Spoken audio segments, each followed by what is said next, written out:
Ya, setelah Donald Trump resmi menjadi presiden, gejolak demi gejolak terjadi. Mulai dari masalah kebohongan, disebutkan kebohongan, sekretaris media hingga demonstrasi yang tidak henti dilakukan berbagai kalangan. Bagaimana wajah Amerika ke depan di bawah kepemimpinan Trump dan yang terpenting, seberapa besar pengaruhnya ke Indonesia? Kami berbincang dengan pakar politik Amerika Serikat, Wimar Witular. Pak Wimar, terima kasih sudah hadir di CNN. Terima kasih untuk kesempatan ini. Iya. 2 hari memimpin Amerika Serikat sudah banyak gejolak. Mulai dari ada demonstrasi, kemudian ada pro kontra masalah. Betul. Berapa banyak yang terlibat dalam inaugurasi Trump. Apakah kita akan melihat bahwa kita bicara Amerika dulu? Ya. Apakah nanti memang kepemimpinan Trump ini akan penuh dengan gejolak, kejutan, itu sudah tanda-tandanya seperti itu? Sudah jelas bahwa kemenangan Trump atau pelantikan Trump itu pertama dalam sejarah Amerika. Belum pernah ada orang dilantik jadi presiden dengan tingkat popularitas begitu rendah. Di bawah 50%. Ya, Obama dulu 80%. Belum pernah ada presiden yang mengeluarkan ucapan yang sering tidak sesuai dengan janji-janji kampanyenya. Jadi semua itu membuat orang bingung. Tapi satu hal yang banyak sepakat adalah bahwa mereka agak khawatir dengan presiden yang baru ini. Itu yang march atau yang aksi massa perempuan. Women's March. Women's March di semua kota besar dan juga di kota besar dunia, di Paris, London, dan Rome, dan di mana-mana. Itu sebetulnya bukan memprotes terpilihnya Trump, tapi memprotes nilai-nilai Amerika yang ditinggalkan. Siapa yang tidak ingat bahwa Amerika itu adalah pahlawan hak asasi, adalah termasuk hak perempuan, termasuk hak disabled dan sebagainya. Itu semua diingkari. Siapalah yang tidak tahu bahwa Amerika punya sistem sosial kesehatan yang sangat baik. Itu yang mau dibubarkan. Jadi apa yang bagus mengenai Amerika itu justru sekarang akan dibubarkan atau dicabut. Itu membuat orang sangat khawatir. Karena itu orang turun ke jalan, jangan biarkan ini berlangsung. Mantan Presiden Obama bilang, tiap hari berbuatlah sesuatu kegiatan warga. Jangan dibiarkan pemerintah itu berjalan sendiri. Karena Amerika negara demokratis, masih negara demokratis, tidak usah tergantung pada presiden kalau presidennya mengingkari konstitusi. Jadi artinya sistem pengawalan yang dibentuk adalah bentuknya dari aksi-aksi turun ke jalan, itu yang akan kita lihat ke depannya, begitu Pak Wimar? Karena partai itu tidak berhasil mengendalikannya. Ini bukan hanya Partai Demokrat yang lawannya Trump ya, tapi Partai Republik sendiri bingung juga Trump melakukan apa. Sebab polisi Trump itu banyak yang bertentangan dengan ideologi Republikan. Misalnya dia sangat anti semua perjanjian dagang. Padahal salah satu sendi ekonomi Partai Republik adalah free trade gitu ya. Amerika sangat curiga terhadap Putin, dia malah senang gitu ya. Jadi dia tuh musuhan dengan semua negara kecuali dengan negara yang dicurigai oleh orang Amerika. Jadi sangat bertentangan dengan pendapat umum sampai orang heran kok bisa kepilih ya. Nah, jawabannya jelas. Pada waktu kampanye orang senang aja ada lihat suara baru, seger, yang bukan politisi yang membosankan. Lalu kalau dia bicara, akhirnya kalau ditanya kok bicaranya ngaco, juru bicaranya Kellyanne Conway selalu bilang, lihat hatinya, jangan dengar kata-katanya. Gitu. Susah juga gitu ya. Berat juga ya, harus lihat hatinya ya. Jangan percaya dia ngomong, kan nggak mungkin orang segitu ngawur kan. Jadi lucu sekali. Akhirnya oke deh, daripada si ini si itu. Mereka jadi meletakkan nasibnya di tangan Trump karena orang pikir nggak mungkin lah kalau dia itu sudah dilantik dia tidak akan jadi presidential. Ternyata tetap aja begitu. Akhirnya terjadi tetap juga begitu ya. Kan, iya. Jadi ini adalah gerakan hati sebetulnya. Betul, betul. Baik, kalau kemudian tadi kita bicara masalah kebijakan Trump, masalah free trade tadi, memang sudah direncanakan Trump akan bertemu dengan pemimpin Meksiko, kemudian Kanada. Apakah kemudian nantinya kebijakannya akan sesuai dengan janji kampanyenya, Pak Wimar? Bahwa dia akan membatasi masalah imigran, kemudian pembatasan masalah warga muslim. Tentunya ini nanti kita akan bahas lebih lanjut lagi karena ini akan tentunya sangat berdampak ke Indonesia. Iya. Tapi ya mudah-mudahan janjinya tidak terlaksana karena janjinya semuanya mengerikan. Bahwa semua orang muslim akan didaftarkan.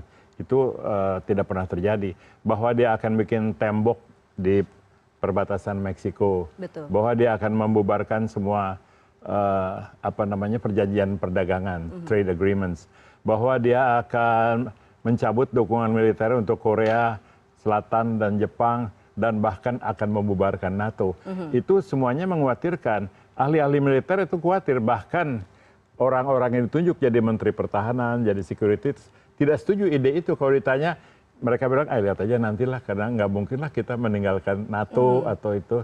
Jadi orang tuh... Jadi menganggap idenya itu gila dan tidak mungkin akan terjadi, itu sejak awal, tapi akhirnya... Iya, jadi orang takutnya nanti terjadi juga kalau tidak dikawal, begitu ya Pak Wimar? Dia tuh tidak dianggap serius. Betul yang Kellyanne Conway, manajer kampanyenya bilang, jangan dengar kata-katanya, lihat hatinya gitu kan.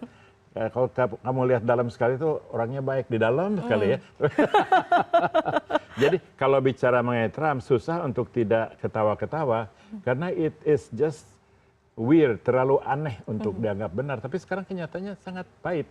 Sangat Amerika ini udah bukan Amerika yang kita kenal. Bahkan sekarang banyak warga Amerika yang minta tolong pada tokoh demokrasi di sini, bantu dong. Dulu kan Amerika bantu demokrasi Indonesia, sekarang Indonesia harus bantu demokrasi Amerika gitu. Baik, kalau kemudian bicara masalah Indonesia tadi, sebetulnya Presiden Joko Widodo juga sudah menyampaikan selamat kepada Donald Trump. Dan memang ada kedekatan, kalau kemudian mengutip dari apa yang dinyatakan oleh Presiden Joko Widodo, bahwa Trump mengatakan Trump cukup dekat dengan Indonesia, dia punya bisnis, beberapa bisnis, punya kawan-kawan yang jelas-jelas sudah ada yang tangannya, sudah ada foto bersama begitu ya. Hanya ya kita bukan... Apakah itu nanti akan menguntungkan Indonesia juga? Ya menguntungkan bisnismen yang teman dia lah. Kan dia tidak bersahabat dengan rakyat Indonesia, bersahabat dengan kapitalis pedagang yang barangkali korup, barangkali ini dan itu. Jadi itu tidak berlaku. Bagus aja lah kalau dia punya perhatian. Tapi justru kita kan sekarang sedang reformasi Indonesia, menghilangkan konsentrasi kapital, menghilangkan bisnis yang tidak memperhatikan lingkungan. Nah itu lain dengan arahnya Donald Trump. Donald Trump tidak percaya pada climate change. Dia bilang climate change itu hoax yang dibikin oleh Cina gitu ya. Bohong katanya. Dia bilang dunia ini makin panas karena alam aja, bukan karena manusia. Jadi bagaimana kita bisa percayakan pengembangan bisnis Indonesia dengan orang yang tidak percaya climate change. Baik. Itu hotel-hotel di Bali, development yang besar, harus punya environment policy, harus punya kebijaksanaan lingkungan ya. Kalau tidak, pemanasan global makin besar. Jadi tidak adakah sama sekali peluang Indonesia untuk memanfaatkan kepemimpinan Trump dalam memimpin Amerika Serikat ini untuk keuntungan Indonesia ke depannya, Pak Wimar? Kalau menurut saya, kita jangan terlalu melihat Trump itu Amerika. Tapi Amerika sebagai negara demokrasi, negara besar, Silicon Valley misalnya, high tech di sana itu sama sekali bukan di pihak Trump. Universitas sama sekali tidak di pihak Trump, organisasi wanita. Jadi kita bisa diperkuat dengan kerjasama dengan berbagai kelompok di Amerika. Ya terima kasih aja kalau Trump mau mendukung, tapi atas kehendak kita, atas perkarsa kita. Kalau kemudian itu tidak cocok, ya nggak usah diturut karena Amerika itu sekali lagi orang Amerika aja nggak nurut sama dia, masa kita harus nurut. Baik, kalau kemudian kita bicara masalah kebijakan, kembali lagi ke kebijakan Donald Trump ke depannya bahwa dia akan membuat Amerika, he will make the America great again, kebijakan inward looking, semua berpusat di Amerika. Apakah itu nantinya justru juga akan merugikan bagi Indonesia? Dikhawatirkan kalau dia bilang make America great again, emang sekarang nggak great gitu kan. Yang dia bilang Amerika great again itu sekarang kita tangkepin orang muslim, sekarang kita batasi imigran, sekarang kita bubarkan perjanjian perdagangan. Ya itu bukan make America great again, tapi make America seperti 50 tahun yang lalu. Sebelum ada hak-hak sipil. Nah, jadi disangsikan. Tentunya dia perhatikan pemilihnya. Pemilihnya memang senang sama dia karena dia akan membuat Amerika itu aman lagi untuk orang kulit putih, kelas menengah bawah yang tidak suka orang-orang yang etnis lain. Tapi orang-orang yang turunan etnis bukan Eropa itu sudah lebih dari 50% dan mereka yang menguasai teknologi dan perdagangan. Ada anggapan bahwa orang kulit putih Amerika itu dirugikan oleh orang kulit berwarna. Padahal tidak, orang kulit putih Amerika kelas menengah bawah itu ketinggalan saja dengan teknologi dan dengan perdagangan. Kalau dia mau meningkat, dia harus mengejar ketinggalannya itu. Baik, Pak Wimar, terakhir, Anda adalah orang yang sangat dekat dengan Presiden Gus Dur, begitu ya. Jadi mungkin kurang lebih mengenal, mungkin kita tidak bisa menyamakan begitu ya. Cuman kalau dari pandangan Anda yang pernah dekat dengan orang nomor satu di Republik Indonesia, prediksi Anda kira-kira mungkin 6 bulan ke depan akan seperti apa Amerika dan juga dunia di bawah kepemimpinan Trump? Ada 2 kemungkinan. Mungkin setelah seminggu, sebulan Trump itu melanjutkan cara-cara yang aneh, dia sadar bahwa ternyata pemerintah itu tidak seperti berkampanye. Pidato inaugurasi itu seperti kampanye, bahwa pemerintah itu perlu kerjasama, perlu berpikir rasional, dan mungkin pelan-pelan akan bergeser ke arah yang rasional. Karena dia juga harus didukung Kongres, harus dukung Senat, harus dukung menteri-menterinya sendiri, ada juga yang rasional. Jadi Trump akan membaik. Kalau dia tidak membaik, maka Amerika akan lebih terbagi lagi dan kita tidak harapkan akan terjadi impeachment atau serupa, tapi dia akan tidak kuat begitu.